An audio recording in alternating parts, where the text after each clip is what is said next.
En el nombre del Padre, del Hijo y del Espíritu Santo. Amén. Que el Espíritu Santo, por intercesión de nuestra Madre Inmaculada, nos ayude a comprender este tema, a explicarlo de la mejor manera, para la gloria de Dios, salvación de las almas y premio de vida eterna. El tema de esta conferencia es la Iglesia como participación a la vida de Cristo. La vamos a dividir en algunas partes. En primer lugar, una exposición sobre los objetivos de esta conferencia, qué es lo que perseguimos por medio de esta explicación, y después pasamos al cuerpo. Quedémonos en este momento con los objetivos. Son tres. En primer lugar, comprender la entidad de la Iglesia por medio de la explicación de la noción filosófica de la participación. Entonces va a ser una explicación metafísica de la realidad teológica de la Iglesia. Nos vamos a servir del instrumento filosófico. Como segundo, va a ser una distinción entre la explicación de la participación metafísica y la realidad teológica de la Iglesia. A pesar de que vamos a utilizar el instrumento metafísico filosófico, vamos a ver cuál es la superioridad de la realidad teológica con respecto de la participación metafísica. Como tercero, explicar la entidad de la Iglesia desde la noción de la participación permite comprender al Verbo encarnado como mediador y de esta manera entender a su mediación participada, que es la Iglesia. Estos tres objetivos van a ser como las rieles que nos van a guiar y que vamos a tener que ir descubriendo a lo largo de esta conferencia. Explicado esto, pasemos a la segunda parte, que sería el cuerpo. En primer lugar, vamos a explicar la noción metafísica de la participación, siempre a nivel general y solo lo necesario para poderlo aplicar a la realidad teológica de la Iglesia, al cuerpo místico de Cristo. Y ya después pasamos a explicar a la Iglesia como una participación a la vida del Verbo encarnado. Detengámonos entonces en la noción de la participación. Normalmente, cuando se habla de participar, no a nivel filosófico, se puede decir, por ejemplo, cuando hay una torta, un pastel, yo participo de un pedazo. Cuando hablamos, en cambio, metafísicamente, la participación tiene una doble connotación. Por un lado, la participación metafísica puede ser accidental. Es decir, un accidente se define como un ser que subsiste en otro. Por otro lado, puede ser substancial, por medio de la composición del acto y de la potencia. Entonces, en un ser compuesto de materia y forma, existe también la participación. Es decir, todo lo que existe, todo ente, participa del ser. Todo ente participa del ser. No todos los seres participan de la misma manera, no todos los entes participan de la misma manera del ser. Hay entes que participan de una mayor perfección, tienen más perfecciones del ser. Por lo tanto, la entidad, los diferentes entes tienen composición y al mismo tiempo distinción. Entonces, aunque todo ente participa del ser, hay distinción entre los diferentes entes. Y también tenemos que entender que la participación, es decir, que todo lo que existe tiene el ser, no implica panteísmo, porque el ser del cual participan los entes no es el ser que subsiste en sí mismo, es decir, no es el ipsum esse subsistens, no es Dios. De esta manera, la noción metafísica de la participación no implica que en algún momento podemos superar la infinita distancia entre el ipsum esse subsistens y el ser del cual participan las cosas. Entonces, distinciones. Una cosa es el ipsum esse subsistens. Otra cosa es el ser del cual participan las cosas. Y finalmente, de este ser viene la diferente composición de los entes. En este sentido, la participación en el plano real de las cosas permite entender la estructuración y constitución del lens de los entes.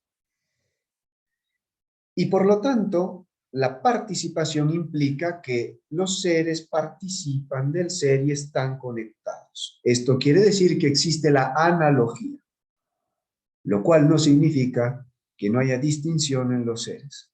Entonces, cuando hablamos de la participación, se habla de participación en plano real ontológico, es decir, del ser que compone los entes, pero al mismo tiempo del plano analógico.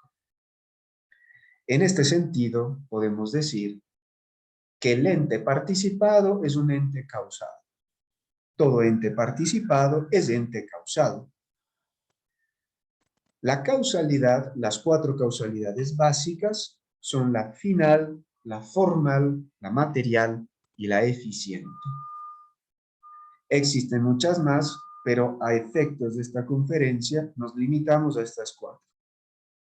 La causa final es aquella por la cual un ente tiene su subsistencia, es decir, la razón de ser de un ente, el objetivo a donde tiene que llegar un ente, su objetivo.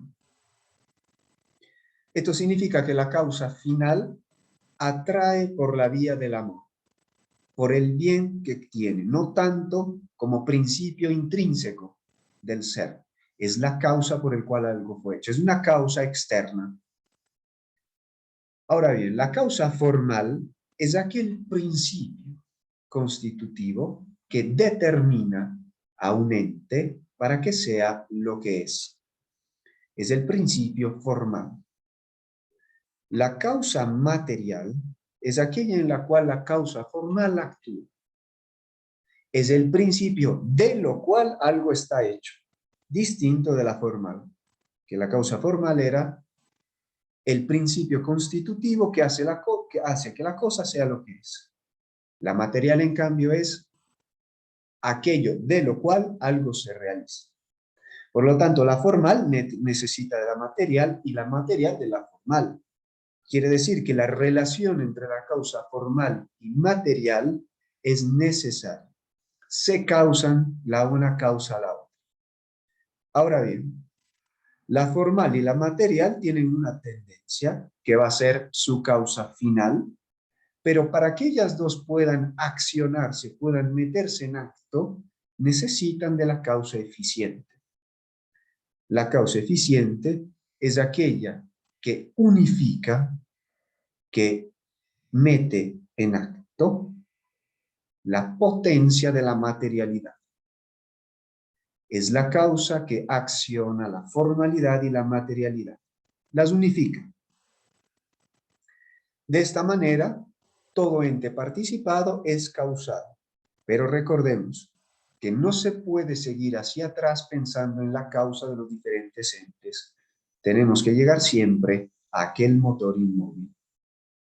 De esta manera, la participación implica la causalidad, pero en un cierto momento vamos a tener que usar la metafísica cristiana del ser creado de la nada, del ser que recibe su participación de manera ex nihilo y que se mantiene en la existencia ex nihilo.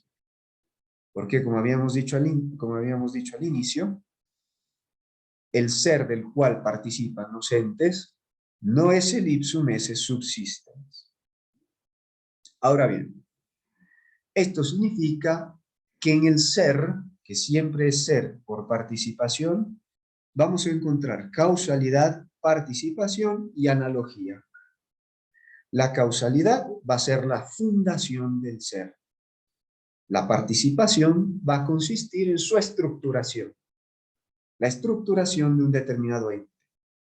Y la analogía va a ser los diferentes tipos de expresión del ens.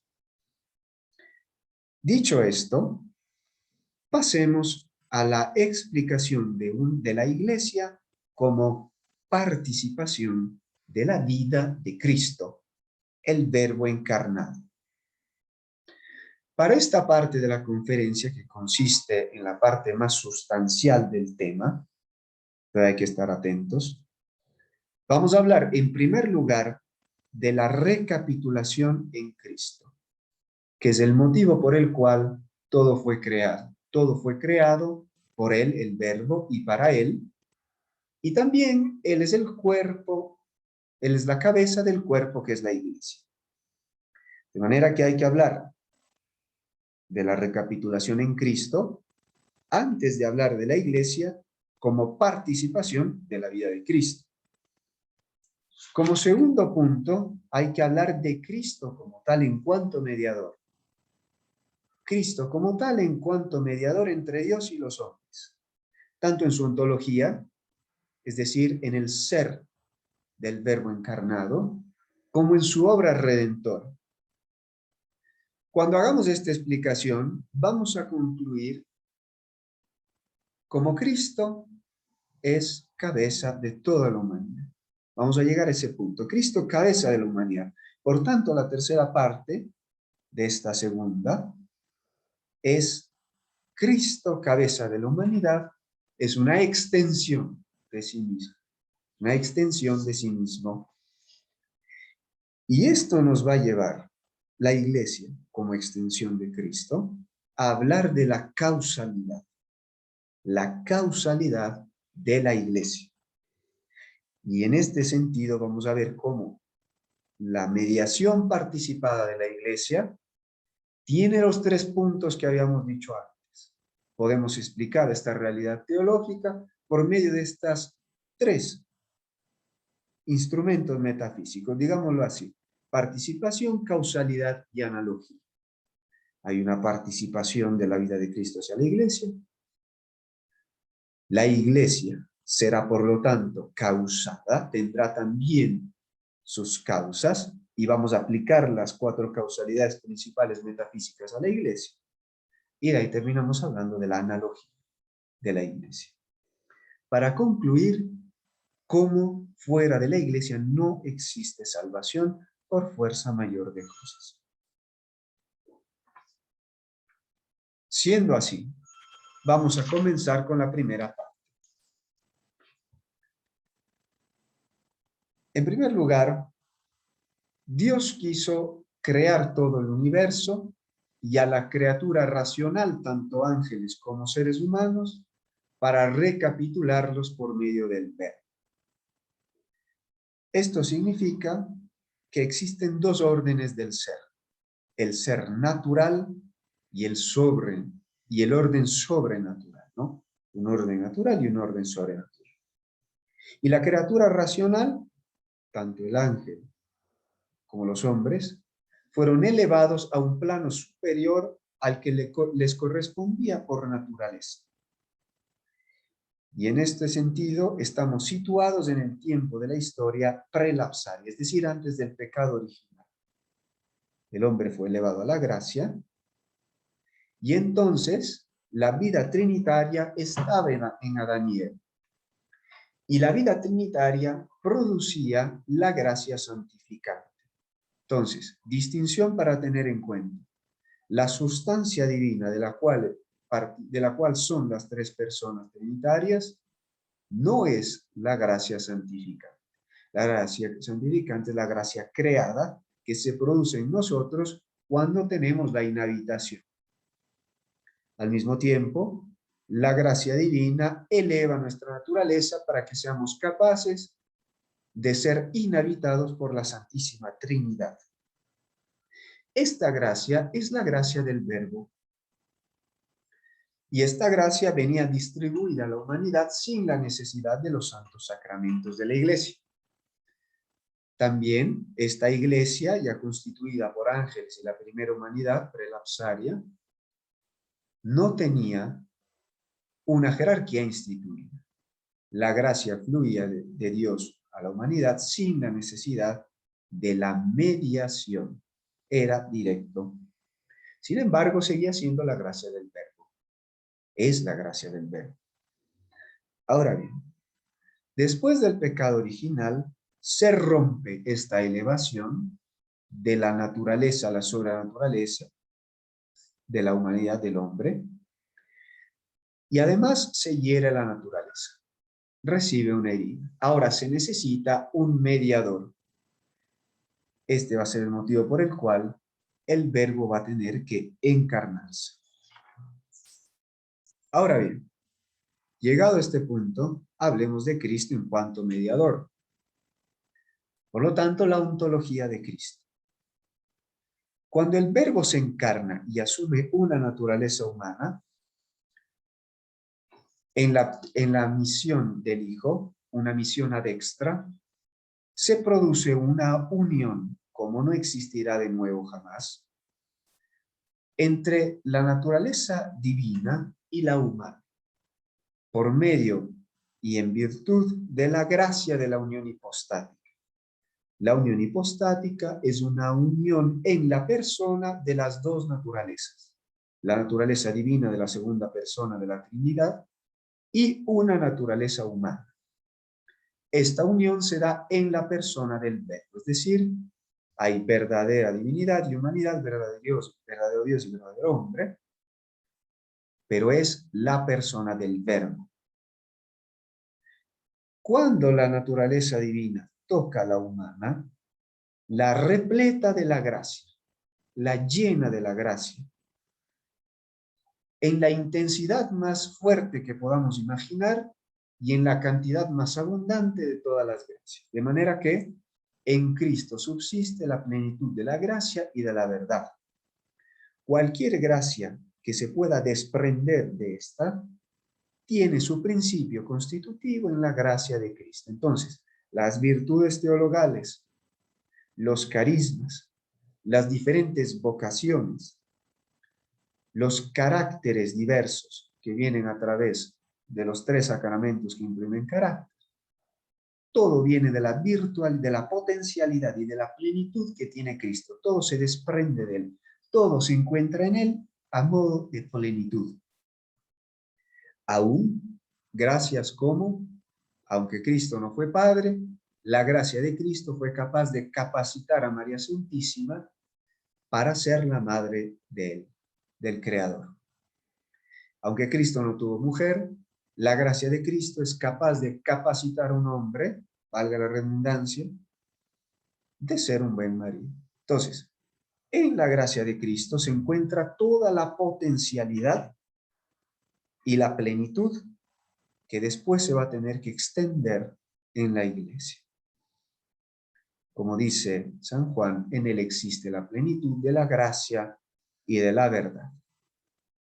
Esta gracia que ahora se encuentra en la humanidad de Cristo y que no es la sustancia divina, es la misma gracia ontológicamente hablando que tuvieron Adán y Eva.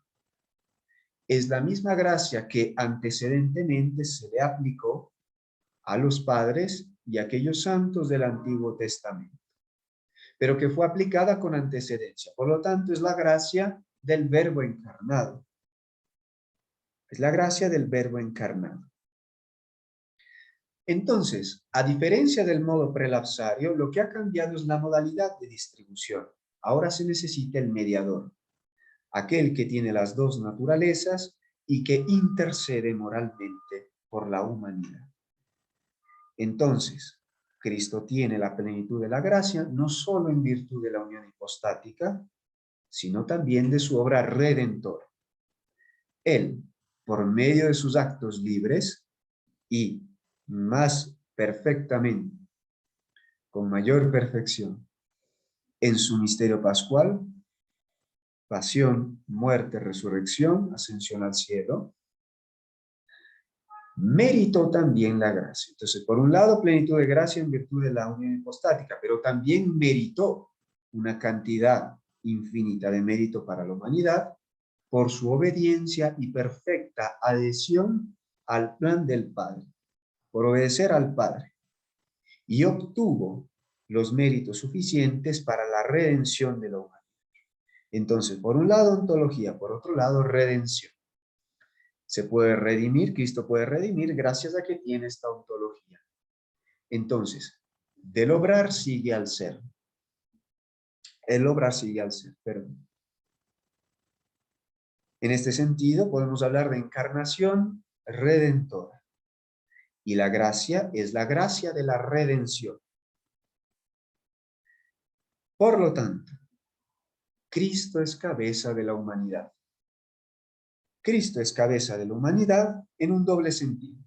Por un lado, porque al asumir una naturaleza humana, la divinidad asumió la naturaleza humana que tiene la participación del ser que habíamos explicado en el primer punto.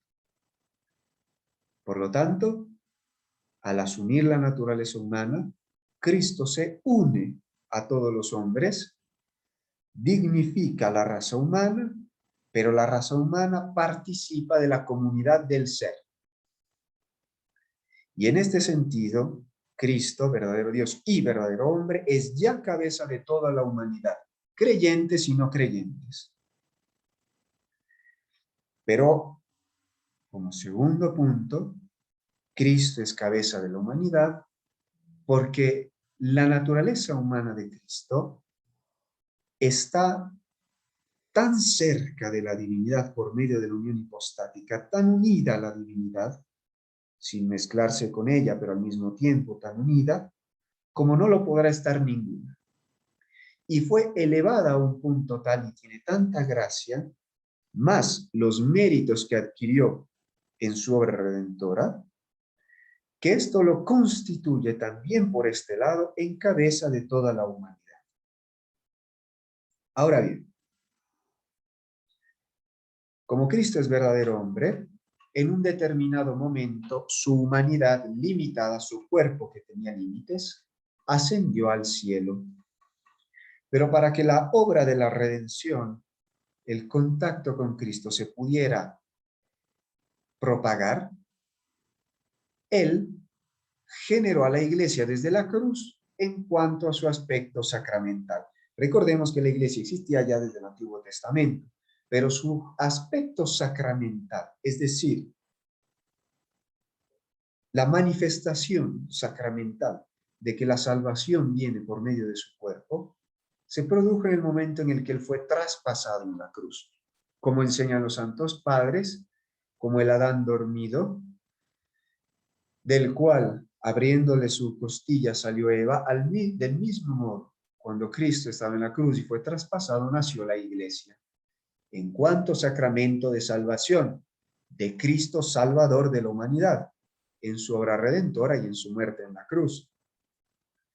Entonces, salen sangre y agua y Cristo emite su espíritu.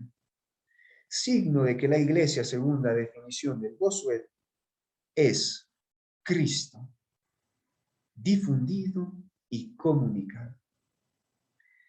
La gracia de Cristo, la entidad de la iglesia, es una participación de la vida de Cristo que se extendió para la humanidad.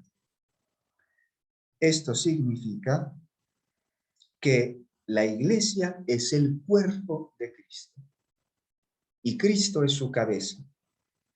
Pero no es una entidad desconectada de Cristo, porque al mismo tiempo es su esposa. Entonces, la gracia que se encuentra en Cristo en virtud de la unión hipostática y los méritos de la redención se transfieren a la iglesia, sin perder su ontología. Sigue siendo la misma gracia que se encuentra en Cristo, pero en plenitud, en un menor grado, pero ahora está en la iglesia. Es la misma gracia ontológicamente hablando. Esta gracia, que ahora está en la mediación, que es una extensión del mediador, y que es muy conveniente que exista porque el mediador ahora está a la derecha del Padre, esta gracia es la misma de la redención. Y dijimos con anterioridad que podíamos hablar de encarnación redentora. Muy bien, si esta gracia ahora se encuentra en el ente iglesia, esposa y cuerpo de Cristo, es la misma gracia de la redención, constituyendo a la iglesia de este modo en no solo una mediación participada de Cristo, sino una mediación salvífica participada, en donde fluye la vida de Cristo, esta vida que produce la salvación del género humano. Y en este sentido, vamos a hacer una distinción entre la participación metafísica y la participación a la naturaleza divina que se produce cuando una persona viene justificada por medio de la gracia de Cristo. En la participación metafísica hay una comunidad del ser. Punto. En la participación a la vida divina, a la naturaleza divina, hay una doble participación. Por un lado, la gracia de Cristo, la gracia creada. Por otro lado, la inhabitación de la Santísima Trinidad. La inhabitación de la Santísima Trinidad se produce por contacto con el Verbo encarnado. Al recibir su gracia creada, nosotros pasamos a ser hijos en el Hijo. De manera que es una participación de personas. Por un lado, la segunda persona de la Santísima Trinidad y por otro lado, la persona humana. También los ángeles. Pero hablemos de los hombres.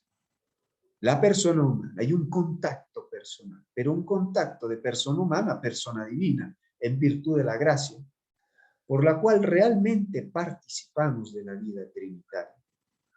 Y entonces, además de recibir la misión de la segunda persona de la Trinidad, recibimos también aquella tercera, aquella de la tercera persona, es decir, el Espíritu Santo. Y siendo hijos en el Hijo por el Espíritu Santo, podemos llegar a conocer al Padre que no tiene misión. Esto es lo que San Pedro dice como participación a la naturaleza divina, cuyo término es comunicantes. Y el término comunicantes es mucho más fuerte e intenso que participación. Participación explica de algún modo esta realidad. Sin embargo, comunicantes quiere decir común unión de la misma divina. Participamos de la misma divina, de la vida trinitaria. Y entonces, así como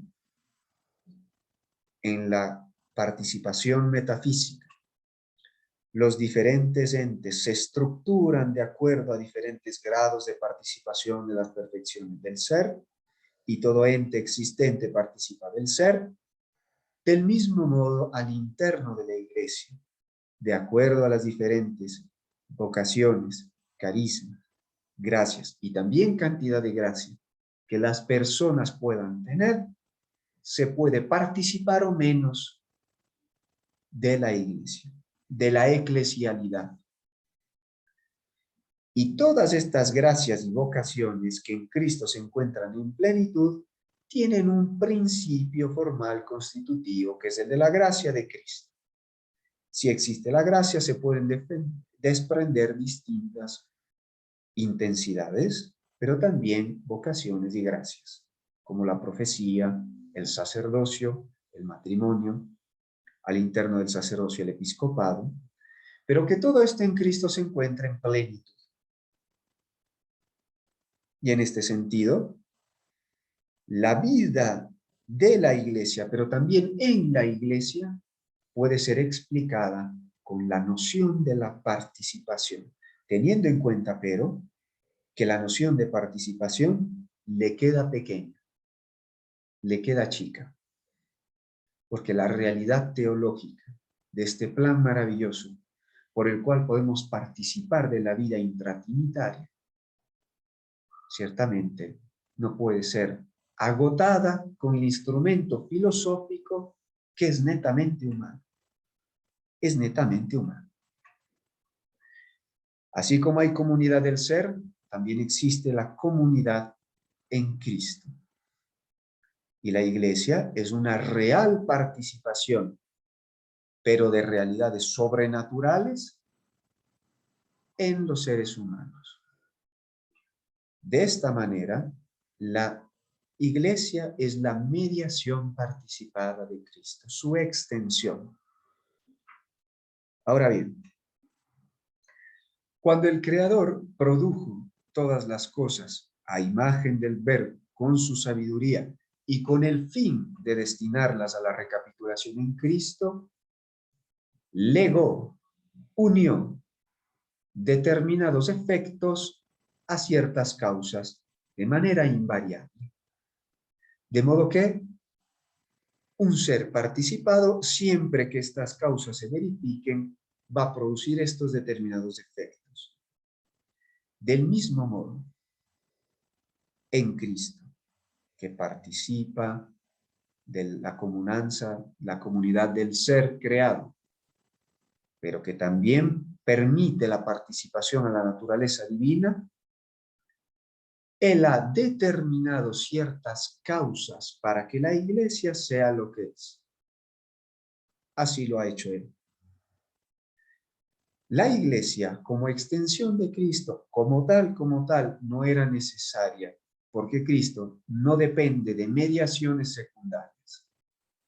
Sin embargo, si en su sabiduría divina Él ha querido producir una mediación que participe de Él como mediador, en este caso adquiere una necesidad por determinación divina. Y entonces podemos hablar de este ser participado, pero en relación a su causalidad. ¿Qué causa la iglesia? Así como cuando hablábamos de la participación metafísica, distinguíamos la causa final, formal, material y eficiente, vamos a hacer una aplicación análoga a la realidad de la participación de la iglesia, de la mediación participada de la iglesia. Porque todo ente participado es ente causado. Y en este caso, la esposa y cuerpo de Cristo son causados también, aunque sean realidades y entidades superiores. La causa final de la iglesia es la recapitulación de todas las cosas en Cristo.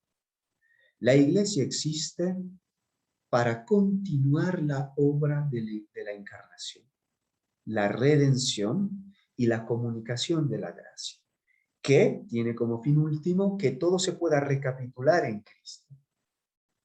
Por lo tanto, la causa final de la iglesia va a ser el mismo Cristo, pero como Cristo es la segunda persona de la Trinidad, también es la Santísima Trinidad.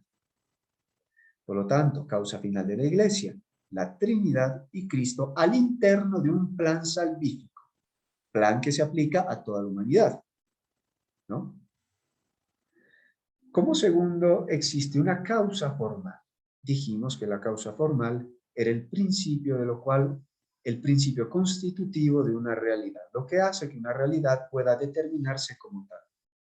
Y en este sentido, la iglesia, cuerpo de Cristo, el Verbo encarnado, tiene como causa formal la gracia de Cristo. Es decir, esa gracia que en Cristo existe en virtud de la unión hipostática. Esta es su causa formal, la gracia de Cristo, que cuando justifica a una persona la cristifica. Le da una nueva ontología. Aunque sigue siendo un hombre, perfecciona su naturaleza humana, cristificando. Esto nos lleva a la causa material. Dijimos que la causa material era aquello en lo cual la causa formal puede realizarse. Aquello en lo cual algo se hace. Pues muy bien, la humanidad es aquello en lo cual la gracia de Cristo calza perfectamente. Y esto nos lleva a decir que la gracia presupone la naturaleza. Existiendo una naturaleza humana, puede calzar y encajar, usemos estas palabras, la gracia del verdadero Dios, verdadero hombre, perfeccionando esta naturaleza. Por lo tanto, causa final, la Trinidad y la recapitulación en Cristo, Cristo, el Verbo encarnado. La causa formal, el principio constitutivo formal, la gracia del Verbo encarnado. Principio material, causa material, la humanidad.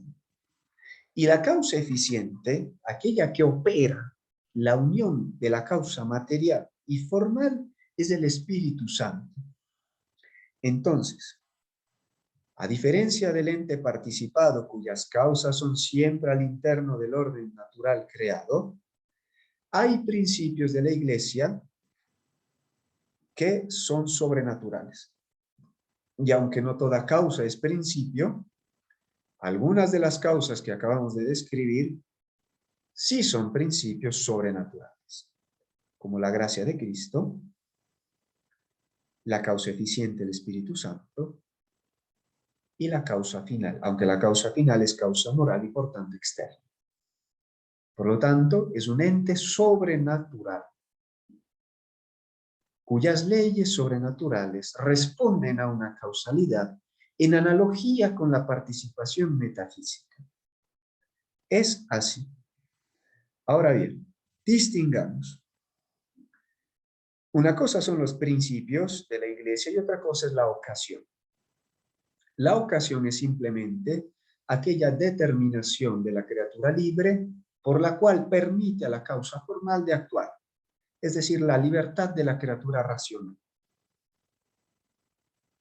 Entonces, la libertad de una persona permite que en su naturaleza humana el principio formal pueda entrar, pueda penetrar.